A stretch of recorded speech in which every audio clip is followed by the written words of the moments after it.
time for a brief history of the United States of America. Hi, boys and girls, ready to get started? Once upon a time, there were these people in Europe called pilgrims, and they were afraid of being persecuted.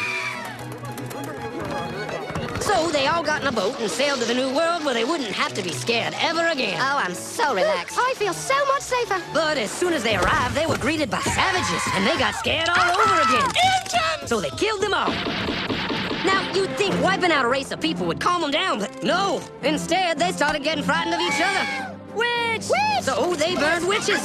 In 1775, they started killing the British so they could be free. And it worked, but they still didn't feel safe. So they passed a Second Amendment which said every white man could keep his gun. I loves my gun. Loves my gun. Which brings us to the genius idea of slavery. You see, boys and girls, the white people back then were also afraid of doing any work. So they went to Africa, kidnapped thousands of black people, brought them back to America, and forced them to work very hard for no money. And I don't mean no money like I work at Walmart and make no money. I mean $0. Nothing. Not a zip. Doing it that way made the USA the richest country in the world.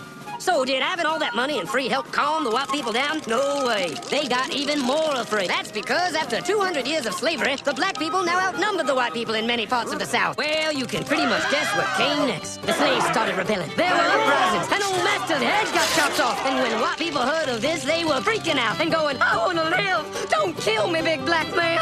Well, just in the nick of time came Samuel Colt, who in 1836 invented the first weapon ever that could be fired over and over without having to reload. And all the Southern whites were like, yeehaw! But it was too late. The North soon won the Civil War and the slaves were freed. Yep, they were free now to go chop all the old masters' heads off. And everybody was like, oh no, we're gonna die. But the freed slaves took no revenge. They just wanted to live in peace. But you couldn't convince the white people of this. So they formed the Ku Klux Klan. And in 1871, the same year the Klan became an illegal terrorist organization, another group was founded, the National Rifle Association. Soon politicians passed one of the first gun laws, making it illegal for any black person to own one.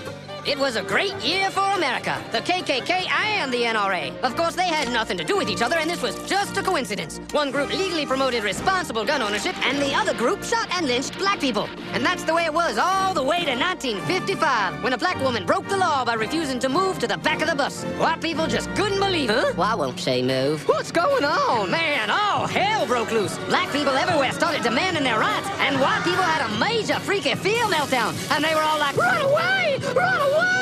And they did. They all ran fleeing to the suburbs where it was all white and safe and clean. And they went out and bought 250 million guns and put locks on the doors, alarms in the houses, and gates around the neighborhoods. And finally, they were all safe and secure and snug as a bug.